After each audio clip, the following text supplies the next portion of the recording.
So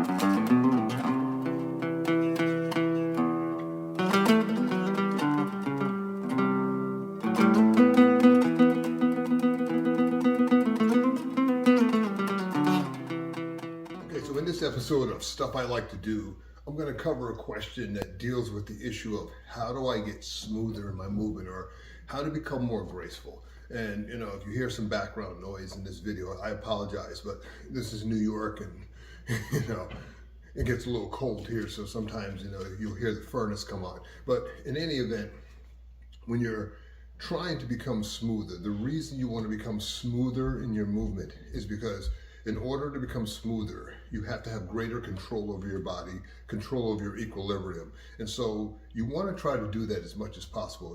If you watch any high-level competitor in any sport, then one of the things you notice about them is smooth, efficient movement, or even when they don't look smooth, their movement is very efficient. And the reason for that is when you're moving smoothly, there's actually a transition period in your joints when you're transitioning from one movement to the next. And that smooth transition is basically a separate skill. So in other words, if I throw a punch, that's one thing. But if I throw the punch and get used to throwing a punch smoothly, and I'll turn sideways, what's really going on is it's not just my arm going out. My whole body is rotating with it. In other words, there's a synchronization between the body and the hands. And that synchronization actually starts in the feet. And so one of the things I tell people to start the process, because you kind of have to take kind of an inventory or an assessment of what the heck's going on in your body. And that is what we call the stripping drill, which is, I've covered it before. And like I always say, it's different than what happens outside the front gate at Camp Lejeune, right? And so what I have people do is stand with their knees slightly bent and just relax their arms. And then the next thing after that is stop moving and just feel yourself there for a few brief moments of just not moving your limbs, just not moving anything, other than breathing, obviously. And what you're trying to do is feel every part of your body, all the way down to your feet. Feel the stillness, get used to that. The other thing is relax as much as possible, or as much as you need, in order for your body to remain upright, but yet your arms in particular are totally relaxed, where the muscles are just totally flaccid. And the reason is because you got to teach yourself actually how to relax. So after I relax for a few moments, then I start moving. And when I move, my movements are very deliberate. And the reason for that is, so I'm going to just lift my arm and I'm going to put it down. And that's all I do. And I lift the other arm and I put it down. And what's going on in the body is there are actually other muscles in the body that are creating countervailing forces, or a polarity. So in other words, when I'm lifting my arm just like this, my shoulder and the rest of my body has to be working actually against this motion. Otherwise my arm just starts flopping all over the place. So I lift the arm and I put it down. And I lift the other arm and I put it down. And what I'm concentrating on is, as I'm lifting, feeling the initial engagement of muscle without, as I'm doing it, without any jerkiness or unnecessary preparatory movement. Very important, because what you're trying to do is you're trying to also develop the ability to go from 0 to 1,000. It's kind of like a shortstop in baseball. He goes from being in this position to an all-out sprint in whatever direction he needs to go to field the ball. Any unnecessary movement actually delays his response, which of course could cause him to miss the ball. Once you've done that, then I start lifting the arm and putting it down. And notice I'm actually putting it down. I'm not just letting it drop and flop. That's a different exercise for relaxation. And what I'm doing is I'm lifting and I'm putting down. I'm lifting and I'm putting down. What I'm trying not to do is when I put it down and I get about here, letting it drop and then bounce and stuff. I don't want to do that. I want to feel 100% control. Once I kind of get that feeling, what I'm doing is I'm training my brain to recognize that type of movement. Once I've recognized that type of movement in my body, then I start actually moving and doing other things. And you can do anything.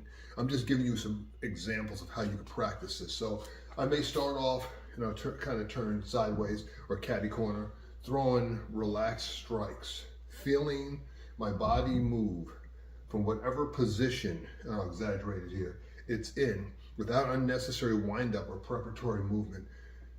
And as I'm feeling myself move, I'm trying to remain as relaxed as possible, moving as little as I need in the body, trying to remain smooth. I might even do some dry land swimming, where literally I'm thinking of swimming in a swimming pool doing an overhand crawl. And what I'm trying to do, again, is to remove as much unnecessary movement as possible. Think of it like stirring a cake, the batter to make a cake, right? It starts off lumpy in the beginning. But the more you stir it, the smoother it gets, the more the lumps get smaller. The problem is, of course, you never really get all the lumps out, and then you like throw that thing in the oven and kind of go for it. But the thing is, even though they get smaller, is because there's always going to be a little bit in the body or a little bit in the cake batter, as I'm using this analogy, where you're never going to really get all the lumps out, right? So it's the same thing. So when you're moving and you're trying to become smooth and move as little as you need, what happens is you start noticing all the little ticks and subconscious bad behaviors in your movement. And the reason for that is you never noticed it before because the grosser movements were actually masking it. From there, then I start other simple things like rolling the ball. And as I'm rolling the ball, now watch what I'm going to do here. Right about here, where I'm getting to almost the limit of how far I want to move, I immediately start shifting my body, and I'll exaggerate a little, and start going in the other direction. But I'm not trying to get jerky.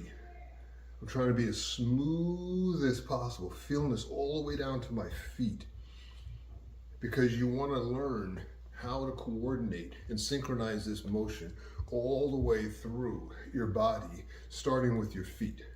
As I'm moving, then I start moving, maybe polishing the sphere, washing the body, and I'm trying within my joints to feel as smooth as possible. In other words, as I'm moving my arm, even though my bones are relatively straight, because each joint has this 360-degree spherical rotation, I can now make it appear almost like my arms are liquid, almost like, kind of like, think of it like a snake.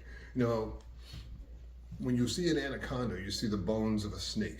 You don't realize a snake has bones when you're a little kid. You just think a snake's kind of like a worm. And then you realize, no, it actually has bones, a lot of bones. But because of the coordination of the muscles and the joints within a snake, it creates this illusion, almost like it's like this liquid thing moving through. If you've ever picked up a snake before, it's a really cool feeling because you can actually feel the muscles contracting as it's moving. So one of the other things I like to do is, I like to also use weights. And the reason I use the weights, and these are like 30 pounds, I have to use weights this heavy, is because of the fact that I'm trying to also smooth out the transition in my body from one foot to the next, trying to place my foot on the ground as silently as possible, not hopping, not stomping on the ground. The idea behind that is, as I'm transitioning my equilibrium, I'm just trying to be as smooth as possible so I can learn how to better control my body. Other weighted things you can do, again, of course, you can use a medicine ball and practice the same things, becoming as smooth in the body as possible, going back and forth, and you're just practicing that over and over and over and over. In the next video, I'm going to show how, when you smooth things out, how that actually applies to what I like to call moving at supernatural speed.